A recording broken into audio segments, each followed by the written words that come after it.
ಓಂ ಬಗಿ ಬಾವಾ ಚನಿ 12 ಗಂಟೆ ಆಗೈತೆ, ಅದಕ್ಕೆ ಮಲ್ಲಿಕಾ ಬಿರಿಯಾನಿಗೆ ಹೋಯ್ತಾ ಇದೀವಿ.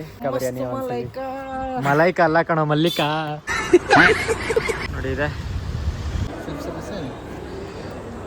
ತಗೊಂಡ್ವಿ ಇವಾಗ ಒಂದು ಎರಡು ಕರೆಕ್ಟ್ ಆಗ್ತದೆ. 1 2 3 4 ಇದನ್ನೆಲ್ಲ ಕಣ್ಣಿಂದ ನೋಡಿ ಕಂಗಾಲ ಆಗ್ಬಿಟ್ಟಿದೀನಿ. ಟೋಟಲ್ 760 ಆಗೈತೆ. ಚಿಕನ್ ಬಿರಿಯಾನಿ ಅಲ್ಲ, ಮಟನ್ ಬಿರಿಯಾನಿಗೆ ಜನಗಳು ಫುಲ್ ಇದೆ, ಚಿಕನ್ ಬಿರಿಯಾನಿ ಜನ ಕಮ್ಮಿ ಇದ್ದಾರೆ. ನೀನು ಚಿಕನ್ ಬಿರಿಯಾನಿ ತಿನ್ಬಿಟ್ಟು ನಮ್ಮ ಮಟನ್ ಬಿರಿಯಾನಿ ತಿನ್ಬಿಟ್ಟು ಯಾಕೆ ಹೇಳ್ಬಿಡು.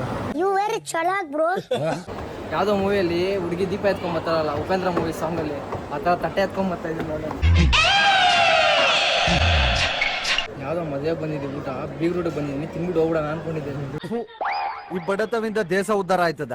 ತಟ್ಟೆ ನೋಡ್ರೆ ಫಸ್ಟ್ ತರ ಕಾಣುತ್ತೆ ಯಾರಿಗನ್ನ. ಬಕಾಸು ರಂಸ್ತವ್ರು ನೀವು, ನಿಮ್ಮಂತವ್ರು ಏನಾದ್ರೂ ಇಬ್ರು ಬಡವ್ರ ಮನೇಲಿ ಉಟ್ಬಿಟ್ರೆ ಮುಗ್ದೋಯ್ತು. ಎಲ್ಲ ಎಷ್ಟು ಪೀಸ್ ಬರುತ್ತೆ ಅಂತ ಲೆಕ್ಕ ಹಾಕೋಣ ಇವಾಗ. ಇದೊಂದು ಪೀಸ್ ಲೆಕ್ಕ. ಅದೇನು ಗೊತ್ತಾ ಡಿಫ್ರೆನ್ಸ್ ಕಾಣಿಸ್ತು ನನಗೆ, ಯಾಕಂದ್ರೆ ಇದು ಮಟನ್ ಚಿಕನ್. ಓಂ ಬಗಿ ಬಾವಾ ಚನಿ. ಕೇಸರಿ ಪಿಸ್ತಾ ಇಸ್ಕೊಂಡ ನೋಡೋಣ ಒಳಗಡೆ ಪಿಸ್ತಾ ಆಯ್ತಾ ಇಲ್ವಾ. ಇವಾಗ ಒಂದೇ ಗುರಿ, ಸೀಟ್ ಮೇಲೆ ಹೆಂಗ್ ಕೂತ್ಕೊಳ್ಳೋದು ಅದೇ ಗುರಿ. ಅದು ಗುರಿ ಅಲ್ಲ ಉರಿ. ಇವಾಗ ಬಿಸಿ ಫುಲ್ಲು ಸುಟ್ಟಾಗಿರುತ್ತೆ. ಹಂಗೇನೆ ಅದು ಇದ್ದಾಗ ತಿನ್ಬೇಕನ್ಸಲ್ಲ, ಏನ್ ಮಾಡಕ್ಕಾಗಲ್ಲ.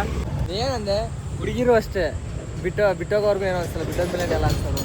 ಅದೇ ತುಂಬಾ ಎಕ್ಸ್ಪೀರಿಯನ್ಸ್ ಆಗಿರುತ್ತೆ. ಈ ಗುಂಡೆ ಕಾರ್ಯಕ್ರಮಕ್ಕೆ ಸ್ವಾಗತ ಸುಸ್ವಾಗತ. ಈ ವಿಡಿಯೋ ಇಷ್ಟ ಆಗಿದ್ರೆ ಲೈಕ್ ಮಾಡಿ, ಶೇರ್ ಮಾಡಿ, ಕಮೆಂಟ್ ಮಾಡಿ. ಮುಂದಿನ ವಿಡಿಯೋದಲ್ಲಿ ಸಿಗೋವರೆಗೂ ಟೇಕ್ ಕೇರ್, ಬೈ ಬೈ.